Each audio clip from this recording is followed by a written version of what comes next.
अध्यापन अनुमति पत्र तयारी गरेर बस्नुभएका सम्पूर्ण शिक्षक मित्रहरूको लागि आजको क्लासमा हामी नेपालको शैक्षिक इतिहासको बारेमा चर्चा गर्नेछौँ। यदि यहाँलाई आजको क्लास इफेक्टिभ लाग्यो भने भिडियोलाई लाइक गरी च्यानललाई सब्सक्राइब गरी हामीसँग जोडिनुहोला र आजको क्लासमा कुनै पनि प्रकारको कमी कमजोरी अथवा त्रुटिहरू भेटाउनु भयो भने हामीलाई निर्धक्कका साथ कमेन्ट गरी जानकारी गराउन सक्नुहुनेछ। ढिला नगरी सुरु गरौँ आजको क्लास नेपालको शैक्षिक इतिहास। सामान्यतया नेपालको शैक्षिक इतिहासलाई हामी दुई भागमा विभाजन गरी अध्ययन गर्ने गर्दछौँ, जस अन्तर्गत एउटा चाहिँ पूर्व प्रजातान्त्रिक कालको शिक्षा, जसलाई हामी प्राचीन कालदेखि 2007 सालसम्म शिक्षामा जति पनि विकासहरू भए त्यसलाई हामी पूर्व प्रजातान्त्रिक कालको शिक्षा भन्दछौँ। र त्योभन्दा पछाडि 2007 सालभन्दा पछाडि अथवा हालसम्म शिक्षामा के कस्ता विकासहरू भए त्यसलाई हामी प्रजातन्त्र काल पछिको शिक्षा भनेर अध्ययन गर्दछौँ। र त्यसमा पनि हामी पूर्व प्रजातान्त्रिक कालको शिक्षालाई हामी तीन भागमा विभाजन गरेर अध्ययन गर्दछौँ। एउटा चाहिँ स्वदेशी शिक्षा, जसलाई चाहिँ प्राचीन कालदेखि लिएर 1825 सम्मको शिक्षालाई हामी स्वदेशी शिक्षा भनेर पढ्दछौँ, अध्ययन गर्दछौँ। त्यस पछाडि चाहिँ 1825 देखि 1903 सम्म राणा शासनको सुरु हुनुभन्दा पहिलासम्मको शिक्षालाई हामी शिक्षाको उपेक्षाकाल भन्छौँ भने त्यसभन्दा पछाडिको चाहिँ राणा शासनको सुरु भएदेखि लगभग राणा शासनको अन्त्यसम्म अर्थात् विक्रम सम्वत 1903 देखि विक्रम सम्वत 2007 सालसम्मको शिक्षालाई हामी शिक्षाको विरोधकाल भनेर भन्दछौँ। र त्यतिभित्र रहेर हामीले नेपालको पूर्व प्रजातान्त्रिक कालको शिक्षा अध्ययन गर्दछौँ। र अब हामी यहाँ मेन पोइन्टहरू अर्थात् यी पूर्व प्रजातान्त्रिक काल प्राचीन कालदेखि लिएर 2007 सालसम्म के कस्ता विकासहरू भयो भन्ने बारेमा हामी पोइन्ट वाइज चर्चा गर्दै जानेछौँ। प्राचीन कालमा वैदिक शिक्षा ऋषिकुल, पितृकुल, देवकुल र गुरुकुल प्रणालीमा आधारित थियो, जुन चाहिँ 1825 भन्दा पहिलाको शिक्षा चाहिँ गुरुकुल, ऋषिकुल, पितृकुल, गुरुकुल र देवकुल शिक्षामा चाहिँ शिक्षा प्रणाली त्यति बेला आधारित थियो। त्यस्तै मानव जीवनको 100 वर्षलाई चाहिँ त्यति बेला 4 भागमा बाँडिएको थियो, 25ले डिभाइड गरेर, जसलाई चाहिँ जन्मदेखि 25 वर्षको अवधिलाई ब्रह्मचार्य आश्रम भनेर नामाङ्कन गरिएको थियो र 25 देखि 50 को उमेरलाई गृह आश्रम, त्यसलाई 50-75लाई चाहिँ वन प्रस्थान र त्यस पछाडिको उमेरलाई चाहिँ सन्यास आश्रम भनेर त्यति बेलाको शिक्षालाई विभाजन गरिएको थियो। त्यस्तै प्राचीन वैदिक कालमा महिला शिक्षा समेत प्रचलनमा रहेको पाइन्छ होइन। प्राचीन कालदेखि नै महिलाहरू पनि शिक्षित हुनुपर्छ है भन्ने धारणा चाहिँ त्यति बेला पनि थियो। त्यति बेला चाहिँ शिक्षा आर्जन गरी जीवन बिताउने महिलालाई चाहिँ सधोवधु भनिन्थ्यो भने सन्यास लिने महिलालाई चाहिँ ब्रह्मवादी नै भनिन्थ्यो। यी यस्ता कुराहरू तपाईँलाई सोध्न सक्छ। यो कुराहरू, यी पोइन्ट वाइज कुराहरू ध्यान दिनु होला। र त्यति बेला चाहिँ प्राचीन कालमा बौद्ध शिक्षाको पनि राम्रो विकास भएको थियो। र बौद्ध शिक्षामा एउटा राम्रो पक्ष चाहिँ के थियो भन्दा बौद्ध शिक्षामा लिङ्ग र वर्णभेद भने थिएन। त्यति बेला नि कुनै पनि वर्गलाई शिक्षा आर्जन गर्नमा विभेद गरिन्थेन। र बौद्ध शिक्षा चाहिँ गुम्बामा पढाउने चलन थियो र गुम्बामा पढाउने कलेजी रङको वस्त्र लगाउनेलाई चाहिँ सङ्गापा भनिन्थ्यो, जसले पढाउँथ्यो भने, जसले चाहिँ तपस्याबाट सङ्काप अथवा सन्तान नहुने शक्ति पाएका हुन्थे। र पहेँलो रङको वस्त्र लगाउनेलाई चाहिँ गेरुङ भनिन्थ्यो। पढाउनेलाई चाहिँ कलेजी रङ जुन वस्त्र लगाउँथे उनलाई चाहिँ सङ्गापा भनिन्थ्यो भने तपस्याबाट सङ्काप प्राप्त गरेका व्यक्तिहरूले लगाउने कपडालाई चाहिँ गेरुङ भनिन्थ्यो, जो चाहिँ विवाह नगरिकन उनीहरू गृहस्थी जीवन त्याग्ने गर्दथे। त्यस्तै पण्डित कनकसिरीले चाहिँ लिच्छवी कालमा विक्रमशिला विश्वविद्यालयबाट पण्डित स्थान प्राप्त गरेका थिए, अथवा पहिलो पण्डित पनि, हामी पण्डित स्थान प्राप्त गरेका व्यक्ति पनि भन्न सक्छौँ कनकसिरीलाई। त्यस्तै अब लिच्छवी कालमा शिक्षाको माध्यम के थियो भन्नुहुन्छ भने लिच्छवी कालमा चाहिँ शिक्षाको माध्यम चाहिँ संस्कृत भाषा थियो। संस्कृत भाषामा शिक्षा आदान प्रदान गरिन्थ्यो। त्यस्तै लिच्छवी कालमा नै राजा अंशुवर्माले चाहिँ ध्वनि शास्त्रको निर्माण गरेका थिए। ध्वनि शास्त्र निर्माण कसले गरेका थिए भनेर पनि सोध्न सक्छ। अंशुवर्माले गरेका थिए।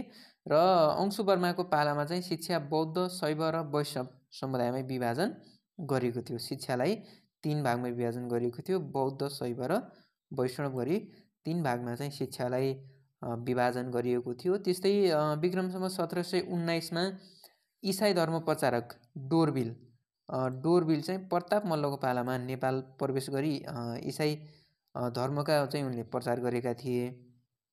पछि चाहिँ थाहा पाइसकेपछि चाहिँ डोरबिललाई चाहिँ नेपालबाट लखेटी शिक्षालाई धर्मबाट टाढा राखेका थिए हैन। शिक्षालाई धर्म वर्णसँग जोड्नु हुँदैन भन्ने मान्यताका साथ पछि चाहिँ डोरबिललाई नेपालबाट लखेटेका थिए। त्यस्तै शिक्षा विकासमै प्राचीन कालदेखि पछि हैन 1825 देखि चाहिँ मरहट प्रथा छात्रवृत्ति दिने व्यवस्था चाहिँ पृथ्वीनारायण शाहले चलाएका थिए र उनले चाहिँ युद्धमा मारिएका सैनिकका छोराछोरीलाई पढ्न पठाउँथे। बुद्धिमान सिंह जसलाई चाहिँ मासिक रु 20 लिएर फारसी पढ्न र वैयाकरण केसरीलाई चाहिँ मासिक रु 50 लिएर संस्कृत पढ्न भारत गएका थिए, अथवा 50 दिएर हैन। बुद्धिमान सिंहलाई रु 20 छात्रवृत्ति दिएर फारसी पढ्न पठाएर वैयाकरण केसरीलाई चाहिँ मासिक 50 रुपियाँ छात्रवृत्ति दिएर चाहिँ संस्कृत पढ्न भारत गएका थिए भारत उनीहरू। त्यस्तै वैदिक कालमा चाहिँ शिक्षामा अष्टकलशले स्नान गरेर दीक्षान्त समारोह मनाउने चलन चाहिँ त्यति बेला थियो वैदिक कालमा। त्यस्तै सनावर्तन पछि चाहिँ विद्यार्थीहरू गुरुलाई श्रद्धापूर्वक द्रव्य अन्न गुरु भेटी दिई गुरुलाई चाहिँ ढोगेर आशीर्वाद लिने चलन चाहिँ त्यति बेला थियो र उनीहरू चाहिँ शिक्षा पुरा गरेपछि चाहिँ गृह प्रवेश उनीहरू गर्दथे र आश्रममा बसुन्जेल चाहिँ सबै व्यवस्था चाहिँ गुरुहरूले नै गर्दथे। अर्थात् शिक्षा भन्ने चाहिँ उनीहरूको त्यति बेलाको शिक्षा निःशुल्क थियो र अन्तमा चाहिँ उनीहरूले जुन गुरु भेटी थियो त्यो दिनुपर्छ भन्ने थिएन, तर आफ्नो इच्छाले चाहिँ उनीहरू गुरु भेटी आफूले सके जतिको गुरुहरूलाई उनीहरू दक्षिणा अथवा गुरु भेटी दिने गर्दथे। नेपालको चाहिँ पहिलो औपचारिक शैक्षिक संस्था कुन थियो त? औपचारिक रूपमा शिक्षा लिने संस्था चाहिँ हामी दरबार स्कुललाई मान्दछौँ। जुन दरबार स्कुलको स्थापना चाहिँ विक्रम सम्वत 1910 असोज 27 गते तदनुसार 1853 अक्टोबर 13 मा चाहिँ जङ्गबहादुर राणाले स्थापना गरेका थिए। जङ्गबहादुर राणाले चाहिँ आफ्ना छोराछोरीलाई मात्र पढाउन बेलायती शिक्षाबाट प्रभावित उनले दरबार स्कुल खोलेका थिए। जब बेलायत भ्रमणबाट जङ्गबहादुर राणा फर्किसकेपछि उनले सिर्फ आफ्नो छोराछोरीलाई मात्रै पढाउनको लागि चाहिँ उनले दरबार स्कुल स्थापना गरे र उक्त दरबार स्कुल चाहिँ उनले सुरुमा थापाथली दरबारमा कक्षा सञ्चालन गरेका थिए। आफ्नै भवन चाहिँ थिएन, तर थापाथली दरबारमा उनले आफ्नो कक्षा सञ्चालन गरे र उक्त दरबार स्कुलमा चाहिँ दुई पार्टमा पढाइ हुन्थ्यो अथवा दुई भागमा पढाइ हुन्थ्यो। एउटा चाहिँ कक्षा 1 देखि 2 लाई चाहिँ लोअर प्राइमेरी भनेर नामाङ्कन गरिएको थियो भने कक्षा 3 देखि 5 लाई चाहिँ अप्पर प्राइमेरी तह भनेर शिक्षा त्यति बेला दिएको थियो। र दरबार स्कुलका प्रथम चाहिँ मिस्टर क्यानिङ थिए, उनी चाहिँ विदेशी थिए र प्रथम सुपरिवेक्षक चाहिँ मिस्टर रोज, उनी पनि विदेशी नै थिए। त्यस पछाडि चाहिँ अब दरबार स्कुलमा अब राणाहरूलाई चौतर्फी विरोध हुँदै गइसकेपछि अब जनताहरूलाई पनि पढाउनुपर्छ भन्ने भावना केही राणाहरूमा आइसकेपछि चाहिँ त्योभन्दा पहिला पनि उनीहरूले अब आफ्ना भाइ भारदारहरूलाई पहिला पढाउनुपर्छ भन्ने हिसाबले चाहिँ 1932 मा रणदीपले चाहिँ डाइरेक्टर धीर शमशेर रणदीपको पालामा डाइरेक्टर धीर शमशेरले चाहिँ आफ्ना भाइ भारदारलाई पनि अब पढाउनुपर्छ है भन्ने हिसाबले 1932 सालमा चाहिँ दरबार हाई स्कुल चाहिँ आफ्ना राणाहरूको भाइ भारदारलाई पनि पढ्नको लागि खुल्ला गरे। भने पछि गएर विक्रम सम्वत 1942 सालमा वीर शमशेर प्रधानमन्त्री भइसकेपछि चाहिँ उनले जनताका छोराछोरीलाई पनि पढाउनुपर्छ है भन्ने हिसाबले चाहिँ 1942 मा चाहिँ दरबार स्कुलमा जनताका अथवा सर्वसाधारणका छोराछोरीहरू पनि पढ्न पाउने गरी प्रवेश खुल्ला गरिएको थियो। त्यस पछाडि जब जनताका छोराछोरीहरूले पनि पढ्न थालिसकेपछि अनि केही वर्ष त्यस पछाडि चाहिँ उक्त दरबार स्कुललाई चाहिँ स्थापना कालको लगभग 125 वर्षपछि अर्थात् विक्रम सम्वत 2015 सालमा चाहिँ भानु माध्यमिक विद्यालय नामाङ्कन गरियो। र तपाईँहरूलाई एक्जाममा सोध्न सक्छ दरबार स्कुलको हालको नाम के हो भनेर तपाईँहरूलाई सोध्न सक्छ। भानु माध्यमिक विद्यालय रहेको छ हालको नाम। त्यस्तै स्थापनाकालको 38 वर्षपछि चाहिँ विभिन्न दरबार हुँदै रानी पोखरीको पश्चिमपट्टि चाहिँ स्थायी भवन दरबार स्कुलले पाएको थियो। त्यस्तै प्रथम नेपाली नागरिक शिक्षक चाहिँ गरुडध्वज राणा हुन्, जुन दरबार स्कुलमा पढाउने प्रथम नेपाली नागरिकबाट शिक्षक चाहिँ गरुडध्वज राणा हुन् भने प्रथम पर चाहिँ विक्रमसम्म 1942मा दरबार हाई स्कुलकै विद्यार्थी सरदार रुद्रराज पाण्डे चाहिँ उनी नेपाली जनताबाट अथवा नेपाली सर्वसाधारणबाट पहिलो प्र हुने चाहिँ सरदार रुद्रराज पाण्डे थिए, जसले चाहिँ इलाहाबाद विश्वविद्यालयबाट एमए गरेर फर्किसकेपछि चाहिँ ईश्वरी दत्त रतौडीले छात्रको अन्डरमा नबस्ने भनी स्कुल मात्र नभई नेपालै छोडेपछि चाहिँ सरदार शारदा प्रसाद मुखर्जी हटाइएपछि चाहिँ अनि सरदार रुद्रराज पाण्डे चाहिँ दरबार स्कुलको पहिलो प्र भएका थिए सर्वसाधारण जनताबाट। त्यस्तै दरबार हाई स्कुलको सम्बन्धन चाहिँ सुरुमा कलकत्ता विश्वविद्यालयबाट सञ्चालित थियो र पछि गएर विक्रमसम्म 1980देखि चाहिँ पटना विश्वविद्यालयसँग सम्बन्धनमा दरबार स्कुल सञ्चालित हुन पुग्यो। त्यस्तै दरबार स्कुलमा चाहिँ पठन पाठनको माध्यम चाहिँ सुरुदेखि नै अङ्ग्रेजी नै रहेको थियो, किनकि बेलायतबाट जङ्गबहादुर राणा फर्किसकेपछि उनले आफ्ना छोराछोरीलाई पढाउनुपर्छ है भन्ने मान्यताका साथ अङ्ग्रेजीबाटै पढाइ सुरु गरेका थिए। त्यस्तै विक्रमसम्म 1957मा चाहिँ देव शमशेर प्रधानमन्त्री भइसकेपछि चाहिँ दरबार स्कुलमा चाहिँ विद्यार्थीलाई वार्षिक 9 मुरी धान र 5 रुपियाँ नगद भत्ता दिने व्यवस्था गरेका थिए, किनकि अब देव शमशेर शिक्षामा एक सुधारक व्यक्ति थिए र उनको आशय थियो जनताका छोराछोरीलाई पढाउनुपर्छ भन्ने। निःशुल्क पढाउँदा पनि जनताका छोराछोरीहरू त्यति बेला पढ्न नमानेपछि चाहिँ उनले के गरे त भन्दा, जस्तै अब एउटा छात्रवृत्ति जस्तै भनौँ न यसलाई पनि हैन, छात्रवृत्ति जस्तै गरी उनले चाहिँ 1 वर्षमा चाहिँ 9 मुरी धान दिने र 5 रुपियाँ नगद दिने, जसले चाहिँ पढ्छ दरबार स्कुलमा आएर जसले पढ्छ उसलाई चाहिँ 9 मुरी धान र 5 रुपियाँ दिएर पढाउने व्यवस्था देव शमशेरले गरेका थिए। त्यस्तै दरबार हाई स्कुलमा चाहिँ विक्रमसम्म 1987सम्म सामान्य स्तरको नेपाली पढाइ हुने गरेकोमा विक्रमसम्म 1987मा चाहिँ बालकृष्ण समले नेपाली भाषा प्रकाशनी समिति मार्फत 2 पाने 2 पैसे पुस्तक छपाई गरी निःशुल्क वितरण गरेपछि चाहिँ 1992बाट एसएलसीमा पनि व्याकरण हेर्न थालिएको थियो। अब हामी चर्चा गरौँ नेपालमा भएको शिक्षा विकास अन्तर्गत नेपालको पहिलो शिक्षा विभाग, जुन नेपालको पहिलो शिक्षा विभागको बारेमा हामी छलफल गरौँ।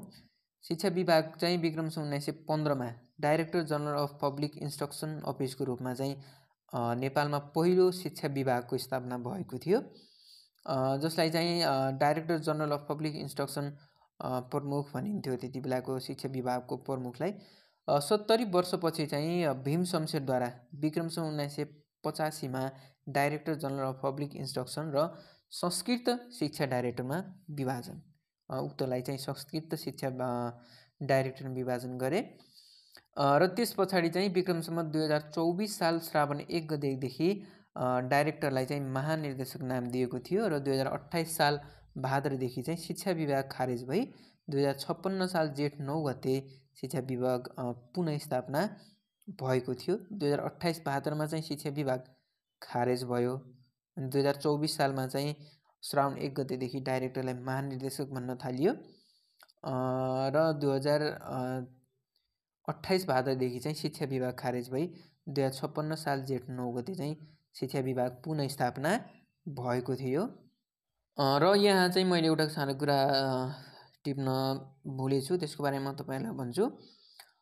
जस्तै शिक्षा डाइरेक्टर अफ जनरल पब्लिक इन्स्ट्रक्सनमा जति पनि प्रमुखहरू भए, जति बेला डाइरेक्टरहरू भए, त्यति बेला चाहिँ 9 जना डाइरेक्टर भएका थिए अथवा 10औं डाइरेक्टर चाहिँ भएका थिए, तर 1 जना डाइरेक्टर चाहिँ दुईचोटि भएकाले चाहिँ 9 जना डाइरेक्टर भएका थिए।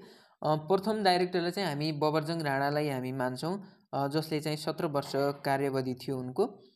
त्यस पछाडि बबरजङ राणा पछाडि चाहिँ धीर शमशेरले सम्हाले, उनले 6 वर्ष डाइरेक्टर भए। त्यस पछाडि केदार नरसिंह राणाले चाहिँ लगभग 4 वर्ष चाहिँ उनले डाइरेक्टर सम्हाले। त्यस पछाडि खड्ग नरसिंह राणा भए, त्यस पछाडि चन्द्र शमशेर, त्यस पछाडि भीम शमशेर, त्यस पछाडि बहादुर शमशेर राणा, त्यस पछाडि मृगेन्द्र शमशेर राणा, त्यस पछाडि शारदा शमशेर राणा र अन्तमा चाहिँ फेरि मृगेन्द्र शमशेर राणाले चाहिँ 2 पटक डाइरेक्टर जनरलमा चाहिँ पब्लिक इन्स्ट्रक्सनमा चाहिँ 2 पटक उनले डाइरेक्टरको पद सम्हाले। सबैभन्दा बढी अथवा लामो समयसम्म एउटै व्यक्ति डाइरेक्टर भएका चाहिँ भीम शमशेर राणा थिए। उनले चाहिँ 18 वर्ष डाइरेक्टर जनरल अफ पब्लिकमा उनी डाइरेक्टर भएर काम गरेका थिए।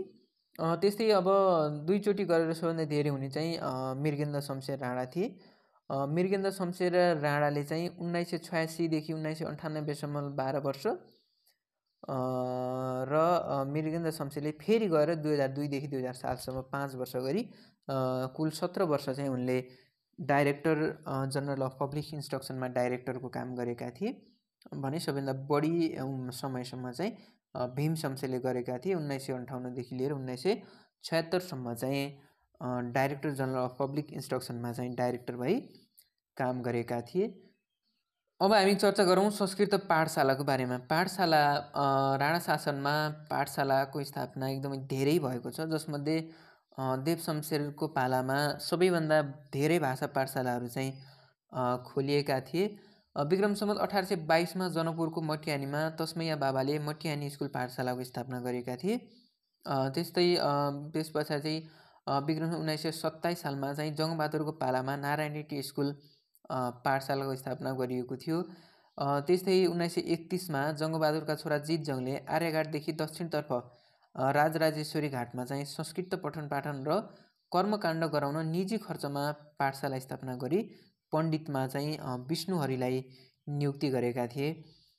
त्यस्तै पाठशालाको विकास क्रममै 1927 नीलदेव पन्त र बासपति पन्तले चाहिँ वाचस्पति पन्तले खोलेका संस्कृत पाठशाला स्थापनाकै केही वर्षपछि चाहिँ 1932 आर्थिक अभावले बन्द हुन पुगे। त्यस्तै सोही विकास क्रममै 1934 सालमा डाइरेक्टर धीर शमशेरले चाहिँ औपचारिक संस्कृत पाठशाला स्थापना गरेका थिए रणदेवको पालामा। सोही क्रममा नै 1932 बाल ब्रह्मचारी षडानन्द अधिकारीले भोजपुरको दिङलामा चाहिँ 420 रोपनी जग्गासहित संस्कृत पाठशाला चाहिँ उनले स्थापना गरेका थिए।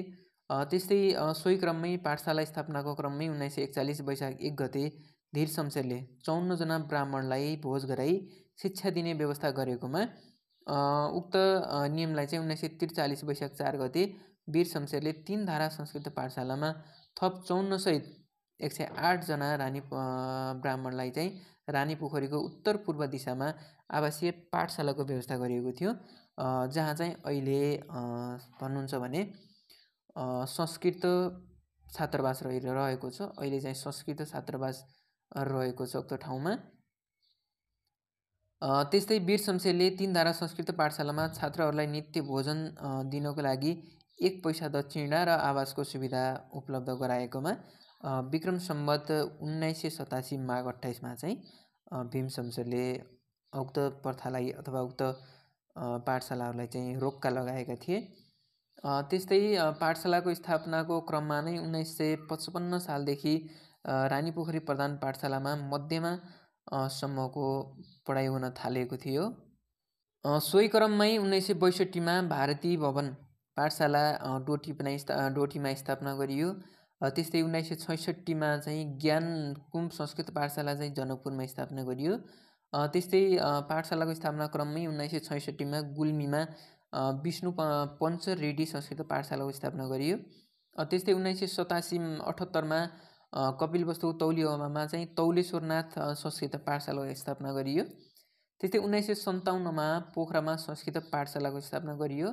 त्यस्तै 1972 नेपालगञ्जमा संस्कृत पाठशालाको स्थापना गरियो भने 1985 संस्कृत शिक्षा डाइरेक्टरको व्यवस्था गरियो र विक्रम सम्वत 2004 असार 1 चाहिँ जयन्तो संस्कृतम आन्दोलन भएको थियो। त्यस्तै भाषा पाठशालाको स्थापनाको क्रममै भाषा र अन्य पाठशाला स्थापना भएका छन्। शिक्षाको व्यापक विस्तार गर्ने लक्ष्यसहित देव शमशेरले चाहिँ 1957 चैत 15 गते 16 वटा पाठशालाको स्थापना गरी 300वटा खोल्न रु 3 लाख बजेट विनियोजन गरेकोमा सो रकम पछि चन्द्र शमशेरले बेलायतको अनाथालयमा पठाएका थिए र उक्त पाठशाला स्थापना हुन सकेन। त्यस्तै 1963मा जयपृथ्वीनाथ सिंहले नक्साल दरबारमा 8-9 जना दलित छात्र सहित सत्यवादी पाठशाला स्थापना गरेका थिए र विक्रमसम्म 1990मा जयपृथ्वी नगर बजाङमा पृथ्वी बहादुरका भाइ अमर बहादुर त्यति बेला प्रधानाध्यापक बनेका थिए। त्यस्तै 1993मा सत्यवादी पाठशाला बजाङ दरबारमा सरेपछि रामदत्त अवस्थी प्रधानाध्यापक बनेका थिए र यस विद्यालयले चाहिँ स्थापनाको 32 वर्षपछि 1995मा यसले सरकारी स्वीकृति पाएको थियो। त्यस्तै विक्रम सम्वत 1976 सालमा चाहिँ पाठशाला बन्दोबस्ती अथवा इन्सपेक्टर अफिस खडा भई पाठशालाको निरीक्षण कार्य सुरु गरियो, जसमा चाहिँ ज्वालासिंह हमाल चाहिँ हाकिम भएका थिए र 1 नायब डिट्ठा र 4 इन्सपेक्टरको त्यति बेला व्यवस्था गरिएको थियो। त्यस्तै चन्द्र शमशेरको पालामा 58वटा भाषा पाठशाला, 9 संस्कृत पाठशाला, 1 आयुर्वेद पाठशाला, अङ्ग्रेजी र अन्य गरी 108वटा भाषा पाठशालाहरू त्यति बेला चन्द्र शमशेरको पालामा पुगेका थिए। सोही क्रममा भीम शमशेरको पालामा विक्रमसम्म 1988मा हटिया, भीमफेदी र चितलाङमा पाठशाला स्थापना भएका थिए।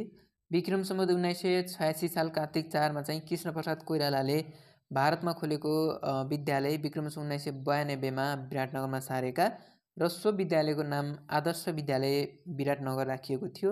सोही क्रममा 1987मा चाहिँ पाटन हाई स्कुलको स्थापना गरियो। त्यस्तै विक्रमसम्म 2003 साल फागुन पद्मोदय हाई स्कुल पुतली सडकमा स्थापना गरियो। त्यस्तै विक्रमसम्म 2003मा भक्तपुर हाई स्कुलको स्थापना गरियो। त्यस्तै विक्रमसम्म 2004 साल जेठ 10मा चाहिँ राजविराज पद्मोदय हाई स्कुलको स्थापना गरियो। त्यस्तै पद्म शमशेरले 2 वर्षीय शासनकालमा 13 high school, 21 middle school, 10 primary तथा 45 आधार स्कुल चाहिँ स्थापना गरेका थिए।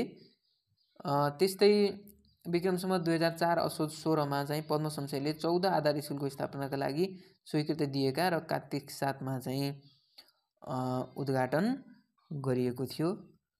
र साथीहरू, आजलाई हामी यति नै गर्छौँ। अर्को श्रृङ्खलामा हामी यहाँबाट बाँकी रहेका शिक्षा विकासहरूको बारेमा चर्चा गर्नेछौँ। कन्या तथा महिला शिक्षा विकासको बारेमा आउँदो क्लासमा हामी छलफल गर्नेछौँ, किनकि क्लास धेरै लामो भयो भने तपाईँहरूलाई पनि झन्झट हुन्छ र मलाई पनि झन्झट नै हुन्छ। त्यस कारणले आजको क्लास हामी यति नै गर्छौँ भन्दै आजको क्लासबाट हामी बिदा चाहन्छौँ र अन्य क्लासमा फेरि पनि यसै गरी आउनेछौँ। तबसम्मको लागि आजको क्लासबाट हामीलाई बिदा दिनुहोस्। हवस् त, नमस्कार।